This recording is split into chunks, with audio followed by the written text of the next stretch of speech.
उस कर्म का तरीका बताओ जिससे कर्म करो और बंधन भी ना हो। इसका बड़ा ही सहज तरीका है।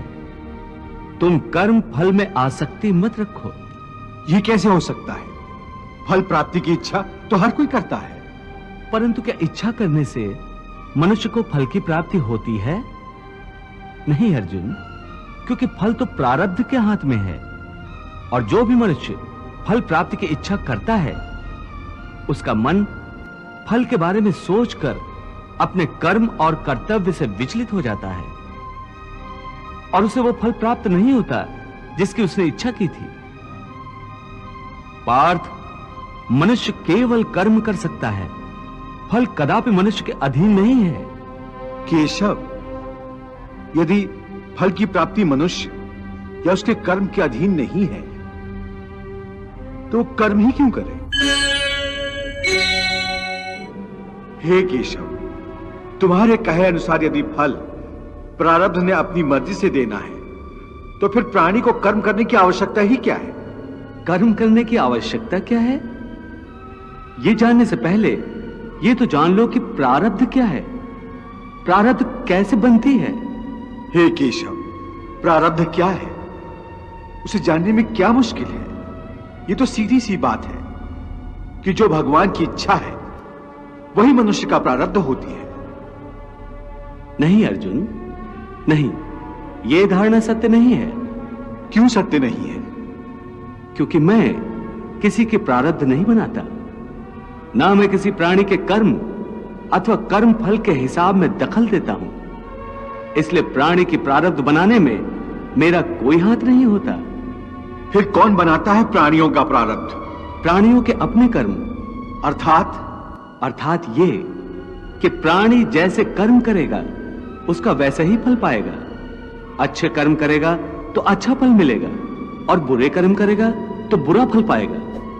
यही जो प्राणी के अच्छे बुरे कर्मों के अच्छे बुरे फल का हिसाब है, इसी को प्रारब्ध कहते हैं। अपने पुण्य कर्मों के फलस्वरूप सुख और अपने पाप कर्मों के फलस्वरूप दुख प्राणी इसी जन्म में या अपने अगले जन्म में भोगना ही पड़ता है, वो टल नहीं सकता। इसलिए अकर्मण्य हुए बिना निरंतर अपने धर्म के अनुसार कर्म करते जाओ और मन में यह पक्का विश्वास रखो कि जिस नियत के साथ तुम कर्म करोगे उसी नियत के अनुसार तुम्हें फल अवश्य मिलेगा। कर्म का यह अटल विधान है, इसमें कभी किसी के साथ अन्याय नहीं हो सकता। हे अर्जुन, प्राणी का कोई भी कर्म नष्ट नहीं होता, मनुष्य को अपने हर कर्म का फल अवश्य मिलता है। इस तरह प्राणी के कर्मों के अनुसार उन कर्मों का फल हर मनुष्य के प्रारब्ध में लिख दिया जाता है। इसी कारण हर जन्म में मनुष्य अपने ही कर्मों के बंधनों में बंध जाता है। इसी कर्म के बंधन में बंध जाने के कारण मनुष्य आवागमन अर्थात जन्म जन्मांतर के चक्रव्यूह में फंसा रहता है और उसे मोक्ष प्राप्त नहीं हो पाता। कर्म के बंधन से आवागमन या जन्म जन्मांतर का क्या संबंध है? मनुष्य अपने एक जन्म में जो कर्म करता है उन कर्मों के फल के रूप में पाप और पुण्य दोनों ही होते हैं। कभी पाप अधिक होते हैं तो कभी पुण्य। दोनों का दुख सुख भोगते हुए मनुष्य अपने नए जीवन में जो कर्म करता है उनका हिसाब पाप पुण्य के खाते में नए सिरे से लिख दिया जाता है। इस तरह इन नए कर्मों को भोगने के लिए एक और नया जन्म लेता है और जन्म जन्मांतर का यह सिलसिला लगातार चलता रहता है और मनुष्य की आत्मा का अपने परमात्मा से मिलन नहीं होता, जिसे मोक्ष कहते हैं। हे कृष्ण, इसका अर्थ तो यह हुआ कि मोक्ष प्राप्त करने के लिए मनुष्य को पाप और पुण्य से बचने के लिए कोई कर्म ही नहीं करना चाहिए। सारे कर्मों का त्याग करके सन्यासी बन जाना चाहिए। कोई भी मनुष्य अकर्मण्य नहीं हो सकता, कर्म तो उसे हर स्थिति में करना पड़ता है।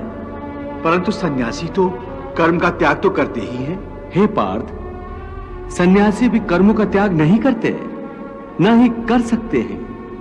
मैंने पहले ही कहा था कि सन्यासी भी कर्म करते हैं। खाना पीना, उठना बैठना, तपस्या करना, साधना करना, ये सब भी तो कर्म ही है।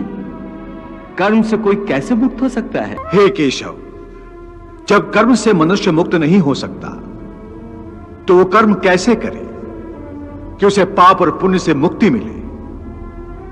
हे पार्थ, इसका तरीका यह है कि मनुष्य फल की इच्छा त्याग कर कर्म को अपना धर्म समझकर करे। फल उसे अवश्य मिलेगा, परंतु इस फल का वो विधान की इच्छा समझकर स्वीकार करे। ज्ञानी पुरुष इसी योग को अपनाकर कर्म योगी बन जाते हैं। कितना महान सत्य प्रभु ने सहज ही कह दिया। वो कैसे भगवान? देवी, समस्त भय, चिंता, कलेश के मूल में आसक्ति होती है। कर्मयोग फल की आसक्ति का त्याग करने को कहता है, अर्थात निष्काम होकर कर्म करने को कहता है। इससे मनुष्य को क्या लाभ होता है भगवान? लाभ यही है देवी कि कर्मयोग चित्त को शुद्ध और भयमुक्त कर देता है। देवी, भयमुक्त होकर ही मनुष्य जीवन को आनंद में बिता सकता है। अर्जुन को प्रभु यही रहस्य समझा रहे हैं। हे अर्जुन, तुम इंद्रलोक दिव्यास्त्र पाने के लिए गए थे, तब उर्वशी के मोहजाल में नहीं फंसे थे, उर्वशी से मोहित नहीं हुए थे, क्योंकि उस समय तुम्हारा मन निरासक्त था। मैं तो यहाँ अपने अतिथि की सेवा में अपने आप को समर्पित करने आई हूँ। नहीं नहीं, ये धर्म नहीं है, ये तो अधर्म है, पाप है। हे अप्सरा, मेरे लिए हर वो स्त्री जो मेरे विवाह बंधन में नहीं बंधी आदरणीय है, देवी और माता समान है। तो क्या पृथ्वी लोक का यही धर्म है कि पुरुष एक कामातुर स्त्री की प्रेम याचना को निर्दयता से ठुकरा दे? परंतु देवी, आपका मेरा रिश्ता एक स्त्री पुरुष का नहीं है, बल्कि धर्म और इंद्रलोक के नियमानुसार भी आप मेरी माता हैं। उर्वशी के कारण तुम विचलित नहीं हुए थे, परंतु आज कैसे विचलित हो गए हो? उस समय तुम अपना धर्म नहीं भूले थे, परंतु इस समय तुम अपना धर्म भूल रहे हो। इसका कारण जानना चाहोगे? हाँ केशव। तुम्हारा मन तुम्हारे काबू में नहीं है, क्योंकि तुमने कर्म योग नहीं अपनाया। क्या कहा? कर्मयोग से मन काबू में रहता है? हां अर्जुन, कर्मयोग के कारण कर्मयोगी का मन इधर उधर भटकता नहीं है। कर्मयोगी की बुद्धि स्थिर हो जाती है। जिस प्रकार पत्थर के एक मजबूत चट्टान को नदी की तूफानी लहरें भी विचलित नहीं कर सकती, अथवा बहुत बड़ा जल प्रपात भी जिस पत्थर को नहीं तोड़ सकता, उसी प्रकार कर्मयोगी का मन भी न बाढ़ से विचलित हो सकता है और न भावनाओं के वेग से खंडित हो सकता है। हे पार्थ, इसलिए तुम निष्काम कर्मयोग की साधना करो, और निष्काम कर्मयोग की सबसे बड़ी विशेषता यह है कि तुम कर्म करते हुए भी कर्म के बंधनों में बांधे नहीं जाओगे। हे केशव, कर्म करते हुए भी कर्म का बंधन नहीं होगा, ये कैसे संभव? उस कर्म का तरीका बताओ जिससे कर्म करो और बंधन भी ना हो। इसका बड़ा ही सहज तरीका है। तुम कर्म फल में आसक्ति मत रखो।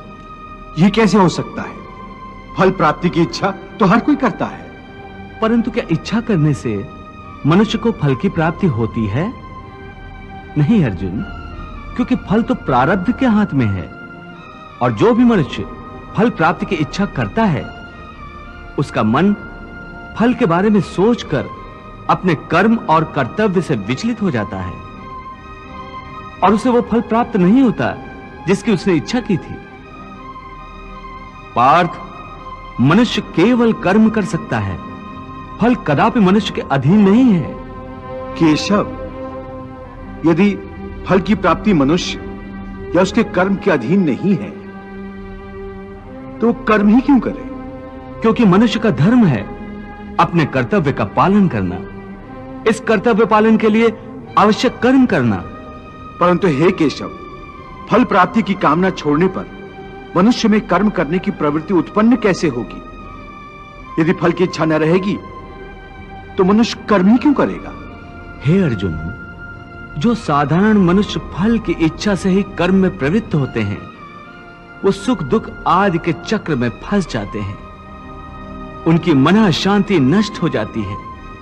हर पल हर समय फल प्राप्ति के विचार से उनकी निद्रा उड़ जाती है। हे पार्थ, तुम दुर्योधन और उसके भाई को ही देखो। बचपन से ही दुर्योधन, शकुनी और दुशासन आदि ने हस्तिनापुर के सिंहासन को प्राप्त करने के लिए कितने अधर्म किए, याद है ना तुम्हें? उन्होंने जब भीम भैया को पानी में फेंक दिया था और वो घटना भी याद होगी जब इन्हीं कौरवों ने तुम सब पांडवों को लाक्षागृह में जलाकर मार डालने की चाल रची थी।